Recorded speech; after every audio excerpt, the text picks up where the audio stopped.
there's a very yin and yang thing about this, right? You want mixing to be a very technical thing, but it's more creative than technical.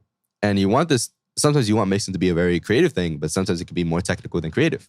You just have to have the right balance of either or. The best way for me to do that is if I'm already set up and ready for success. Hey guys, welcome to the video. It has been literally like years. Like if you look at my past video, like 3-4 years maybe? No. Yeah, like 3 or 4 years. If you guys don't know who I am, my name is Alejandro Suarez. I'm a mixing, mastering, and recording engineer here in Miami, Florida. And my main goal here is to establish a foundation to help you guys and build a community around engineering in a way that we can all help ourselves out. So before we dive into Pro Tools, let's start off with the basic. What is a template? You know, people might just say, oh, it's an established sound. It's a guide for your mixing or your mastering or whatever. That's not what I see it as. For me, a template is an accumulation of my workflow. It's something that I create out of experience to help me get faster at what I do.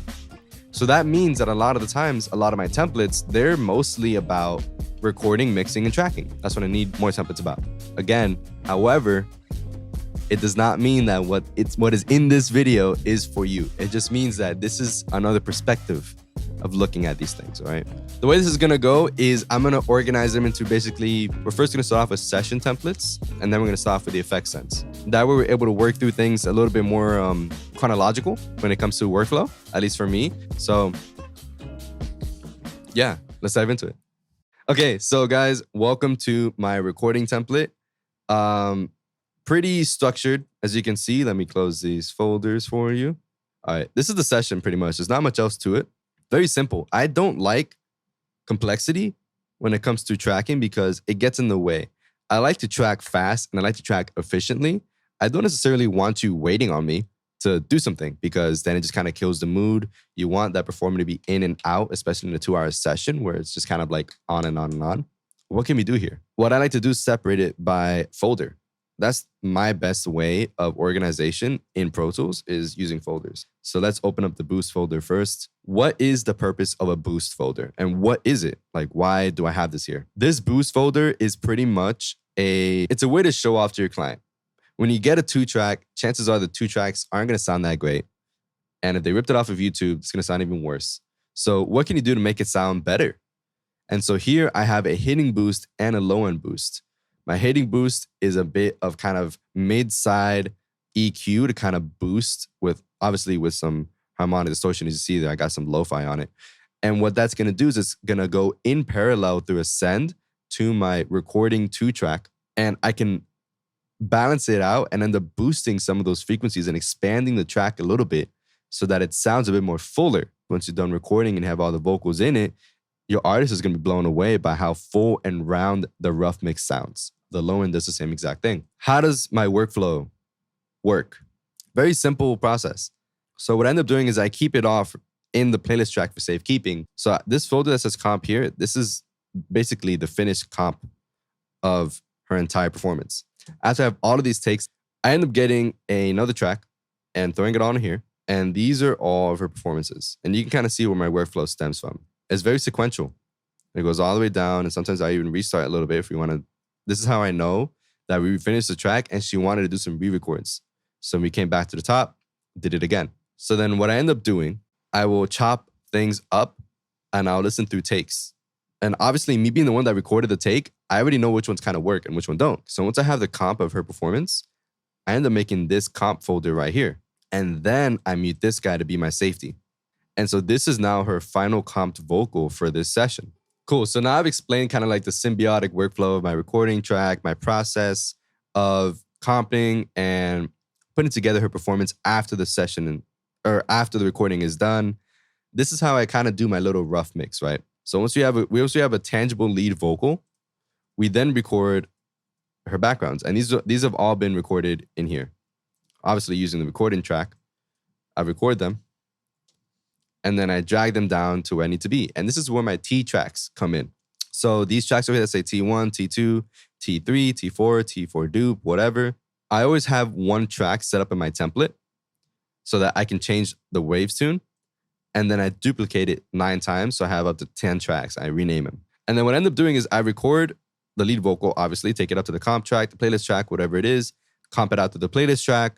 Once I have a good final lead vocal comp, I make an extra track, drag it all down, use that playlist as my safety track, my backup, if I change anything in my comp track, right?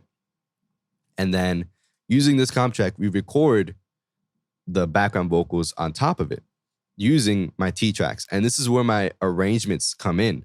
Obviously, the lead is very static. It's going to stay where it's at in the session. But if I need to arrange or produce her vocal, I need more space to work in. So this is what I call my workspace, my T tracks. So let's play a little bit of the track so you guys can kind of get familiar with what type of vocalist she is.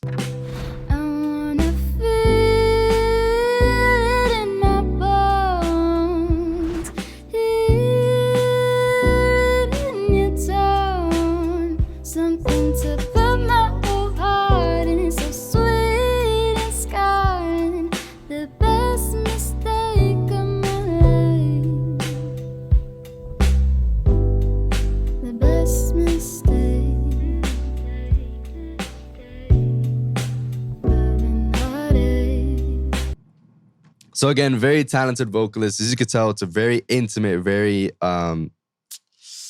emotional performance. She really made you feel what she was trying to, convey.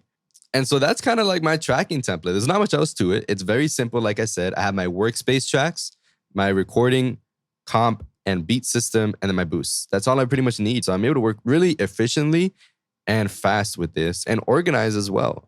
Let's dive into my sends real quick. These are two of my basic sends, which is a reverb and a delay. So something cool that I like to do is I name my sends after the artist and the track name. Here, the artist's name was Impasha and the track name was a freestyle. I built these or constructed these reverbs from one of his tracks. You guys can kind of hear, I think you guys heard kind of what it's capable of, but let me isolate a section of it and just kind of let you listen to the vocal with it.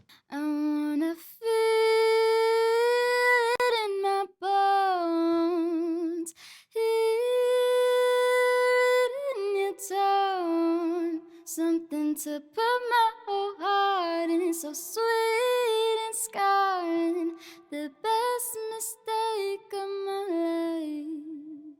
I'm using a technique here that's very similar to the Abbey Road technique, just a bit lower down in the spectrum. However, it's just a simple bandpass with a nice large hall reverb with no pre-delay, and that's pretty much it. Like, it's a very simple reverb that is very effective to large performances or large sounding performances. Yeah, so that's pretty much it. Let's dive into my mixing template now. And I'm gonna open up a nice session for you guys. Alrighty, so welcome to my mixing template. This is a song called Made Away by Storm 2X. He's one of my longest clients and one of my best friends. He's an amazing artist and even better person. Hope you guys enjoy the track.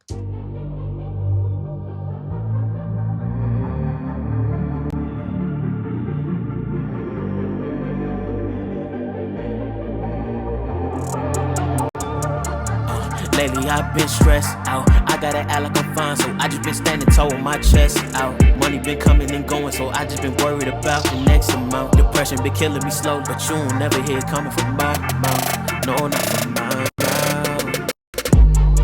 I swear my life get harder, harder every day. No, I can't leave right now, you know I gotta stay. Don't let no rest and cheese, I'm all about my cake.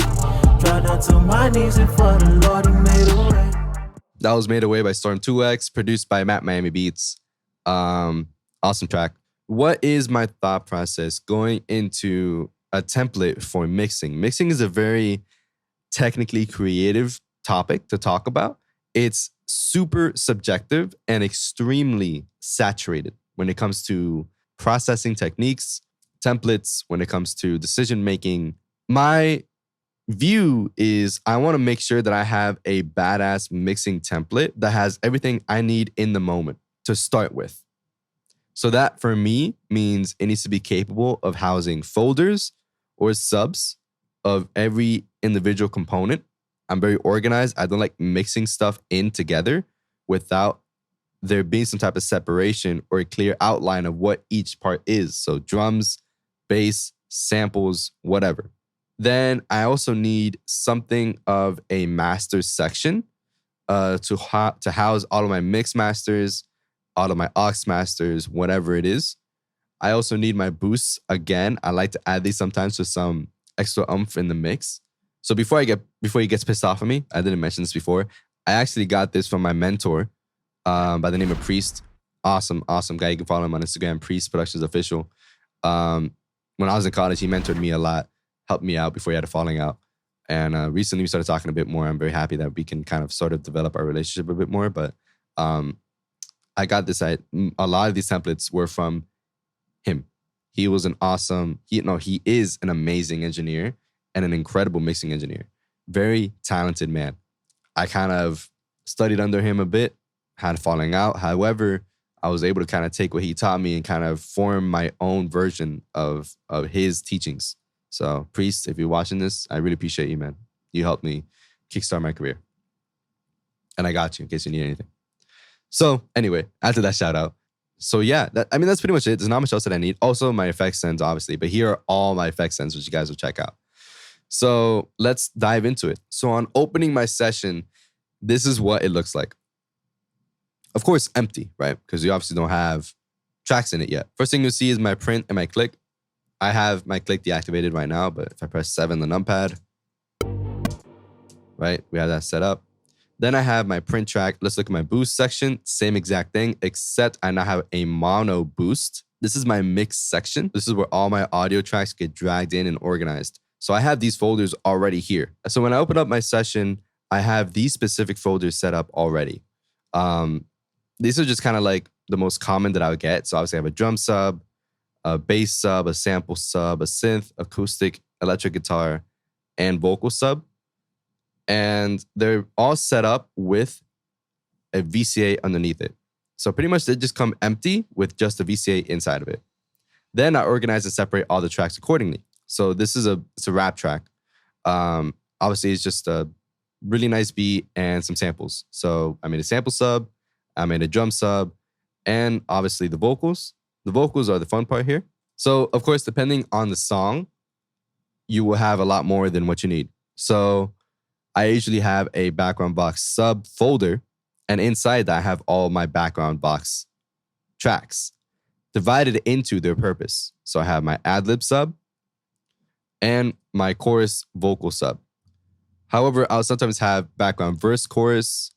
I'll also have intro, outro, whatever it is, they also go inside this sub. And I end up, if I don't need them, I just end up deleting it because that's something that I know for a fact won't change. So just to kind of wrap up the whole mixing side of this template, it's basically a structural guideline to my workflow. And this is what I was talking about at the beginning of the video. This is how I organize my sessions, and it works the best for me because I'm able to work streamlined how I want to. And all a template does is allow me to get there that much faster without making stuff get in the way of such a creative and technical process. There's a very yin and yang thing about this, right? You want mixing to be a very technical thing, but it's more creative than technical. And sometimes you want mixing to be a very creative thing, but sometimes it can be more technical than creative. You just have to have the right balance of either or be ready to dive in creative or to dive in technical. The best way for me to do that is if I'm already set up and ready for success. And this is what that allows me to do. So let's dive into my sends. There's a lot more here, obviously, but here, obviously, you see a lot of the imposture stuff. This is pretty much my standard for everything. These sends sound amazing. I've had them forever, and I will keep having them forever because they sound incredible. Let's listen to the chorus vocals. I swear my life get harder every day. No, I can't leave right now. You know I gotta stay. So that's the vocals dry, right? So let's add in one by one. So another thing I do, this is just mixing techniques, but I do parallel compression and then I add some fresh air to get some of that crispiness to it. I swear my life get harder every day. Here comes the freestyle reverb. I swear my life get harder every day. No, I can't leave right now. You know I gotta stay. Then I add another reverb underneath. This is more of a metallic reverb. I swear my life get harder every day. This is my Priest reverb. Again, Priest, my mentor. He did this reverb in a session of mine. It's pretty much the same thing as my freestyle reverb, just higher up on the frequency spectrum for that bandpass to allow a bit more of a metallic room. It's very good to situate vocals in a different sounding room. And that's what I kind of use it for. And then obviously my delay. I swear my life get harder every day. I use a lot of delay sidechain when it comes to lead vocals. So I actually get a lot of my effects from my backgrounds as a layer to my vocals. So obviously my vocals have a lot of reverb, but my backgrounds usually have a lot more the delay and flanger and chorus to make it kind of a bit more wide. I swear my life get harder every day. No, I can't leave right now, you know I gotta stay. And that's pretty much it. Another thing is my You Sold reverb, another track that I did for Impasha, an incredible song. Let me see an instance where I used it here. My heart been full of pain, mud on my shoes that's from the rain. I've been calling out your name, but I just see you far away. I love this guy. It's a very modern sounding reverb, and it really encapsulates the idea of a stadium arena type of performance. An incredible sound. All right, guys. So that's actually pretty much all of my templates. Yeah. Again, I don't have a lot. However, I have very little that I can focus on and master perfectly to then push me to do everything else effectively. So this way, I'm focused more on the bigger issues than the little tiny ones, such as routing, such as creating my subs, creating my effects on spot. This is a very established idea of just setting things up correctly to then kind of throw yourself into the creative process as soon as possible to get out everything you want, to then kind of go back, revise, fix a little bit, and get it out quick. I really enjoy the process that I have, and I think it's a very significant step in my evolution as an engineer. And I only hope that this dissection of it helped you guys out as well. All right, guys, I hope you guys enjoyed the video. Thank you so much for watching. If you guys would love to see more, please leave a like down below. Share this around with someone if you think they needed to see this. Comment down below any questions you might have, any doubts, any experiences, some criticism, whatever it is. I'd love to hear back from you guys so we can all grow and develop here as a community. So if you guys haven't already, please subscribe so I can bring you guys some more content. And to the next one. Peace. I wanna take you with my existence. Get so sick